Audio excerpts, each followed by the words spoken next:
Почитувани гледачи, продолжуваме со разговорот на тема кастрација и стерилизација кај кучињата и мачињата со магистар доктор по ветеринарна медицина Јасминка ван дер Флиер. Јасминка, кои миленици, дали машките или женските, се поизложени на болести? Па поизложени се женските. Чисто затоа што имат посложен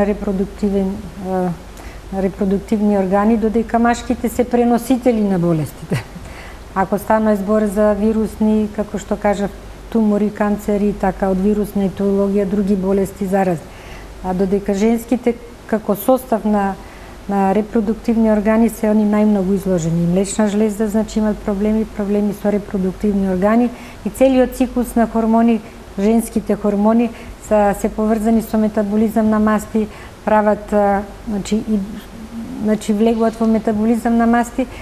И ако има дисбаланс, доаѓа до промена, и на другите, дисбаланс на други жлезди со хормонска активност, како што е штитна жлезда, панкреасот има проблеми со црниот дроб, кај нив е толку сложен тој неурохуморален систем, што затоа се многу поизложени. И машките се, али со женските е повише проблем со болести на репродуктивни органи. Така. Зошто се прави превентивната стерилизација кај кучињата и кај мачињата? Ние преска набројавме дел од болестите. Ке може ли сега малку поопширно за нив? Значи, зашто е превенција? Превенција се, треба да се спроведи за да се спречат болести на репродуктивни органи и болести на млечна жлезда, кај женки. И трето, болести на други жлезди, значи, како што е штитна жлезда и други органи воопшто во организм. Прво, значи, што се спречува со болести на репродуктивни органи.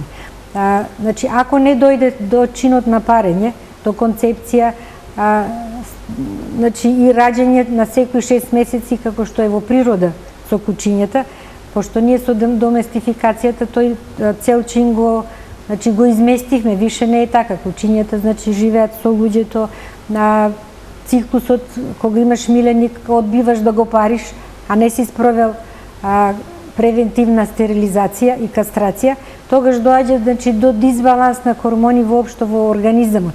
Значи се ствараат прво и основно, значи се ствараат цисти по јајниците, што е исто како со жените кај луѓето кај нас. Цистите предизвикуваат други промени, дисбаланс на хормони. Последица на тоа доаѓа до стварање, значи, пиометра, тоа е гној во матка, некојаш во матка може да имаме и до 5 литри гној, што е тоа огромна количина и многу погубно, значи, за здравјето на миленикот. Трето, заради дисбаланс на хормони доаѓа и до појава на маститис. Маститис преминува, значи тоа е воспаление на млечната жлезда, која поминува секогаш во тумори, од кои кај кучиња, што кажав, 70% се бенигни, али кај мачињата секогаш се 95% е значи малигно, канцер. Друго што се случува со неспроведување, значи доаѓа до стварање заради дисбаланс на хормони, значи појава на лажна бременост. Значи кучката се спрема исто како да е оплодена, дека дошло до концепција, се налива млечната жлезда, има млеко, мастит се повлекува, значи колпа се спрема, имаме на јајниците појави на цисти на жолто тело, значи со прогестерон лачење да се одржи бременоста што не постои, што е сето тоа исто, значи страшен, пошто хормони се најмногу врзани со нервен систем и со цел метаболизам на масти, како што кажав, и тоа на ниво на цело тело и организам прави страшен хаос. Миленикот човек знае да каже што му се случува, али со миленик он нема, значи, било какви промени у тело да му се случува, нити знае што му се случува, така да некојаш може да дојде скроз и до промена на карактер, значи не јади, не пие, значи скроз предизвикува и проблеми за собственикот, не знае што се случува со него, кучето пати. Затоа, значи, е многу важно да се спроведе, ако више се одлучиме за миленик, да го чуваме како миленик, значи обавезно треба да се спроведе више. Моја препорака е пред првиот циклус, значи да добијат женските единки. Првиот циклус е многу полесно и нетрауматично и нема промена, значи организмот више не се препознал со полни хормони во таква голема количина и полесно се справува и после операција. Нема промена ни у карактера, нити пак промена у метаболизмот на масти, значи да се појави гојазност и дебелење. Исто со, значи, тоа е со женските единки, значи имаме значи, заштита на репродуктивни органи, заштита на млечните жлезди и трето имаш заштита, значи, на други жлезди со внатрешно лачење, тоа е, значи, штитната жлезда. Тоа е еден страшно исто голем проблем кај луѓето многу присутен сега све повеќе и кај животните, значи имаме хипотиреоидоза, нивото на тироксинот се намалува, како паѓа нивото на тироксинот, се јавува дисбаланс на мастите, значи почнува страшно дебелење, гојазност, рани по телото, опаѓање на влакното, значи обезлачување, проблем е тогаш се појавува и со кардиоваскуларен систем, со срцето од гојазност, мастите го притискат срцето, црниот дроб е скроз замастен заради тоа, а чим е црниот дроб замастен, значи имаш цироза, нема чистење на токсините низ цел организам, така да тоа е еден страшен комплексен систем, што све прави една обична превентивна стерилизација, колку можеш да му олесниш и на здравието на миленикот и на собственикот. Значи исто значи се повеќе сега имаме дијабет, значи инсулин, имаме пациенти кучиња што треба посебно женски, што мора да се боцкати до 30 единици на ден и тоа по 3-4 пати на ден, до тој изразен степен, висок степен на дијабет е кај нив. Значи превенција, тогаш мора, значи виши кој ќе се појават овие болести, тогаш мораш хитно да направиш стерилизација, али сега више со голем ризик, затоа што да оперисуваш еден дијабетичар, знаеме како и со луѓето рани се отварат, не зарастува рана, да оперисуваш пациент што има, значи ној во матка, може се излие, може да дојде перитонит, значи све е тоа комплицирано. Канцер да се јави, тумор на млечна жлезда, не знаеме колку има развиено, може да е туморот мало туморче, али може да пуштило метастази. Значи, ништо не значи ако туморот изгледа една како брадавичка точка, не знаеме што се случува внатре во организмот. Тоа е со стерилизацијата со женските. Така, кај кастрацијата, кај машките, зошто се препорачува превентивната кастрација? Значи, превентивна кастрација прво и основно, значи, треба да се следи пациентот. Машките единки треба, значи, до 6 месеци да ги имат спуштено тестисите во скротумот. Значи, ако ги немат спуштено тестисите во скротумот, тогаш имаме, тоа се вика болест крипторхизам. Значи, тие некаден тестисот останал во абдоменот, значи, дали во ингвиналниот канал, дали во абдоменот, дали скроз високо, чим ќе остани внатре, значи, ако не се извади хируршки, тој знае, значи, секогаш прераснува во тумор. Тоа е више, пошто тоа е жлездано ткиво, кога не си го најде местото каде што треба и не си ја извршува функцијата зашто постои, значи нема продукција на полова течност, значи чим останува во стомак или било кое друго место, значи мора хируршки. Знае исто ако значи од напон перисталтика на црева кој во значи во стомачната празнина, знае да се значи да се изврти околу своја тоска, значи да го подврзи, просто кажано, крвниот сад, тогаш настане отекување и значи обавезно воспалување на таков, и тогаш више имаме значи хируршки интервенции, али за спасување на живот. Значи немаме превентива. Затоа треба да се направи превентива кај машко, ако не го користите за парење, значи од 6-тиот месец до годината би требало значи хируршки да се отстранат тестисите и да се спречи.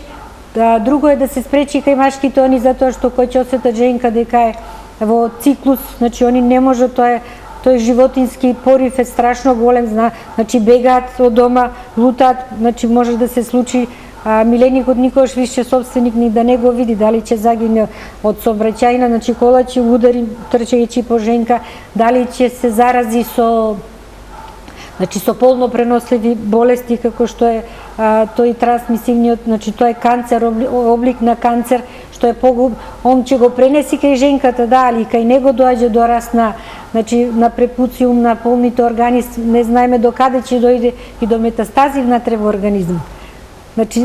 Затоа, ако сакаш да имаш миленик и долго да уживаш во него, едно е заштита и за болести и да спречиш да го има, барем со милениците сме ограничени, не живеат не повише од 15 години, што е затоа многу пострашно кога ќе се приврзеш. Со овој акт на превентива стварно ќе уживате 15-20 години. Додека без овој акт спроведување, стерилизација и кастрација, може да го имате миленикот многу кратко. Така. Вие препорачувате превентивна кастрација и стерилизација, но каква е реалната ситуација? Колку ја практикуваат превентивната кастрација собствениците на милениците? Па ви кажав, со мачките малце повеќе ја практикуваат, затоа што мачките кога они сега е више пореметено. Сега скоро секој месец е во циклус и мачка кога е во циклус е тешка за собственици, има звуци, испушта, гребе, агресивна, се превртува, гледаш колку тоа болно е за неа. Така да собствениците све повише, чим имат за миленик, земена мачка, ќе дојдат, се информират и се спроведува тоа. Додека со кучињата, со кучките, женските малце се уште владее тој стереотип дека треба се пари да роди. Многу е мал процент на собственици што го прават тоа уште пред првиот циклус или веднаш после првиот циклус. Многу мал број. Така. Зошто вие ја препорачувате стерилизацијата? Па пред се за спречување на овие тешки болести, да биде ако не се спроведе како превенција, стерилизација или кастрација, после имаме ситуација за лечење на озбилни хирушки болести, што се тешки за собственикот и финансиски повеќе коштат, тешки за ветеринар што оперисува, што извршува интервенцијата, а најтешко му паѓа на миленикот затоа што е доведен више во состојба, во болна состојба. Организмот има више проблем, не е добро да не се спроведе. Така, дали кастрацијата и стерилизацијата влијаат некако на однесувањето на милениците? Не. Тоа све повеќе го имаме како прашање во амбулантите и верувам сите колеги го имат, затоа што важи мислење дека со стерилизација, кастрација ќе му се смени карактерот на миленикот. Не му се сменува карактерот на миленикот, останува ист, единствено што може да се смени, да се јави гојазност, затоа што, ви кажав, полните хормони се директно со метаболизмот на мастите поврзани. Тука единствено, што останува е сега собственикот да го спроведе, тоа да води рачун повеќе на здрава исхрана, исто како со нас, со луѓето. Малце да се редуцира количината на храна, и тогаш нема никаков проблем. Така.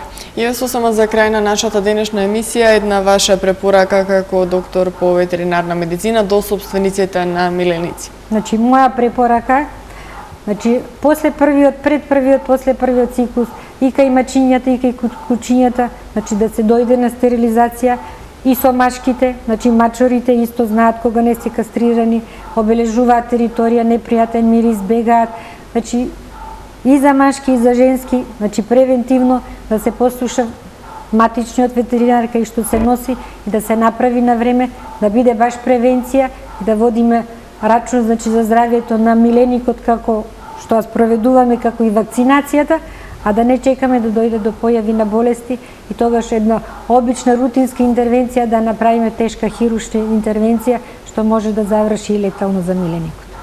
Така, јас се надевам дека свеста кај собствениците ќе се поткрене на повисоко ниво да ја практикуваат оваа превентивна кастрација или стерилизација. Јасминка, јас ви благодарам за денешното гостување. Ала и за вас.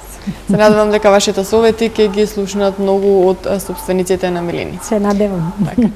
Почитувани гледачи, јас ви благодарам што бевте заедно со нас. Останете понатаму на програмата на МТМ. Имајте пријатна вечер.